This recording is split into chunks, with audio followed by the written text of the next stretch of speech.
In my mind, there's not another creature on the planet that defines wilderness like wolves. They can be social, they can be loners. They're extremely good at what they do. They're the top predator in their environments.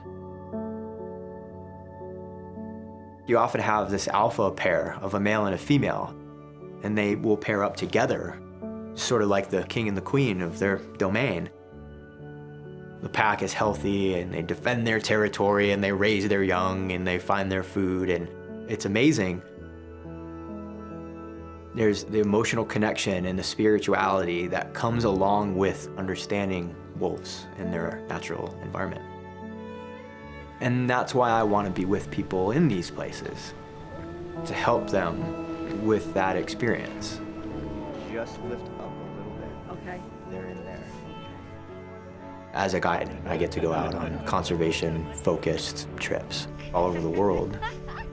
I'm really fortunate to be able to introduce people to these places. I see discoveries in a really meaningful way.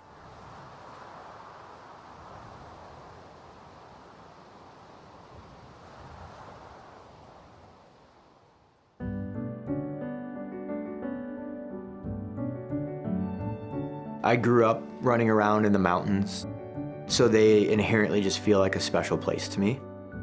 My dad, my mom were very influential in taking me outdoors all the time. Whether we were out on the water or up a mountain or just camping in the forest, we were out doing those things together.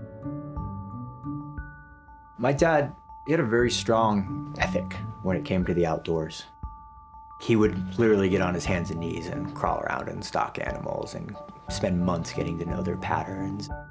He would always teach this idea of reverence to me and my brother. Don't carve your name into a tree. Think about the tree. I developed a great love for being outside. I went into school for environmental sciences because I wanted to spend all my time outdoors. And then I got hired by a consulting firm and quickly realized that I was being issued a cubicle and that I was doing computer work, and I left. I went straight to the Appalachian Trail.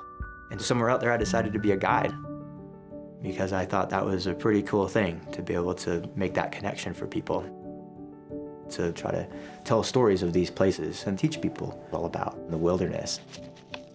So look at all these trees, and they're all worn away. Generations of bison rubbing and rubbing and rubbing and rubbing. If you want to see, you can walk over. It's essential to his life. I think it's, food, water, and wilderness. I wouldn't even say shelter. He'd be fine out there with like a tarp.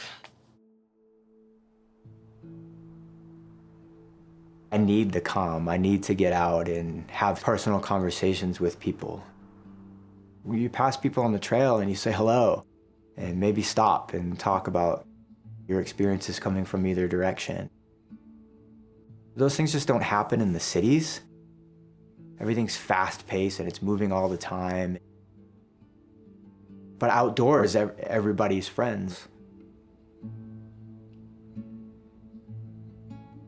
A lot of guides are very A-type, kind of social drivers. I'm not the extroverted type at all. It's a little more intimidating for me to just sort of make small talk and meet people that I don't know.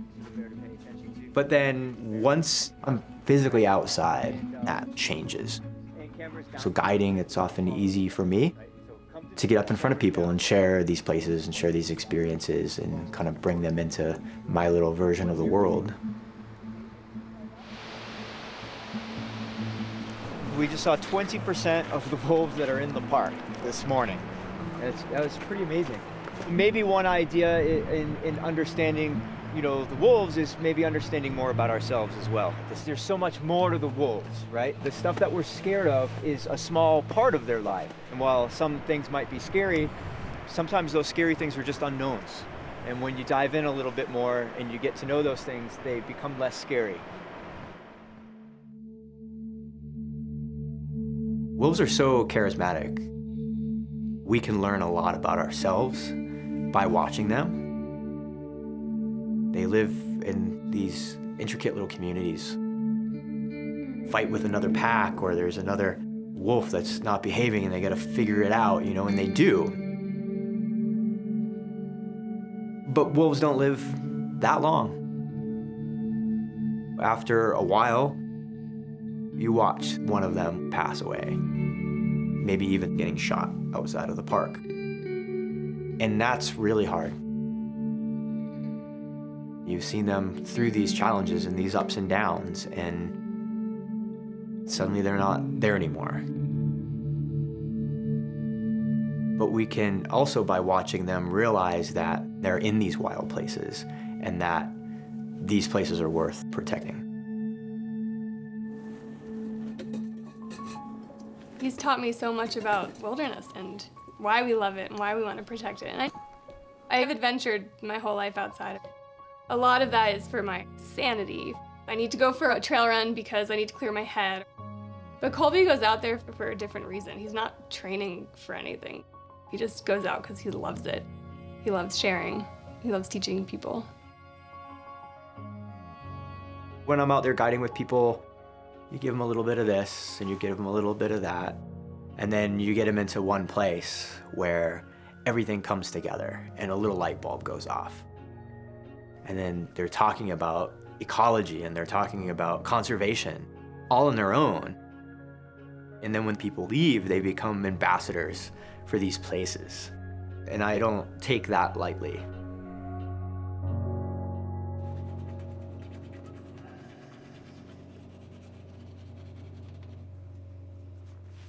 When I chose to leave the environmental consulting realm, my dad was a little upset. He and my mom worked their whole lives to get me into college. And then I got a really good job and everything was going the right way. And then I quit and it was like, wait, what was all that for? But he also instilled in me exactly what I needed to not look back. Growing up, I got to hear all about pressure that he got from people that were in his life, telling him, this is what you're supposed to do. He always hated that. After my first year of guiding, he passed away, and so he hasn't seen my career progress. But being able to connect people to these places, that's what he did for me. So I think he would be, I hope, impressed, proud. Turn away this way for a minute. Let me get a picture of all the snowshoers. The granddaddy out here, Helheim, where most of these monsters are coming from. If you were here in the spring and through most of the summertime, you would not be able to access this because the whole thing that we're walking on right now is a giant river. Which one's yours? Anything I can see with my glasses. Which is what? What's our... This one and this one. Yeah, this one. Cool one for sure.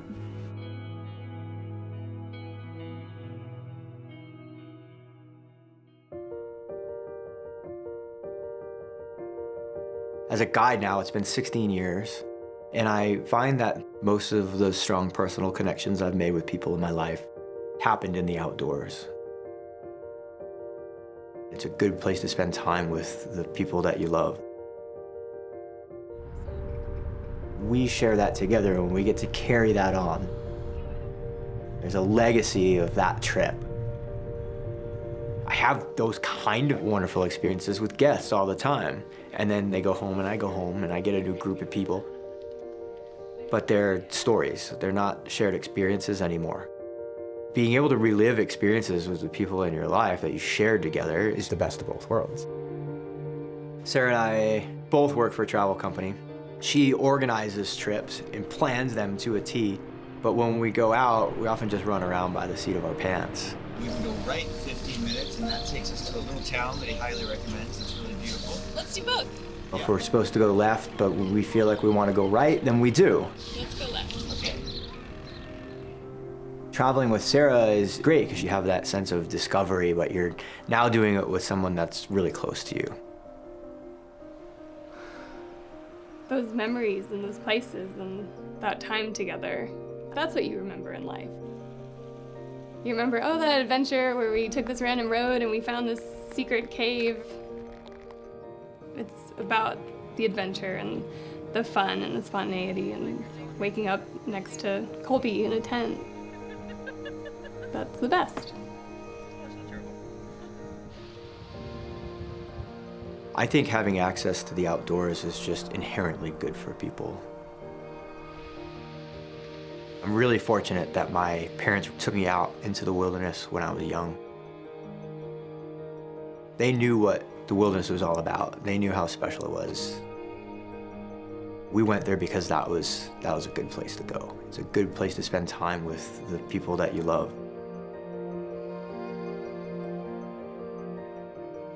In my mind, or my heart of hearts, I think what I do is connect people to the natural world.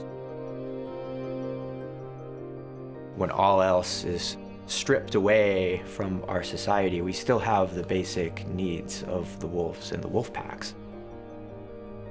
They have a strong community around them, and that's what's most important.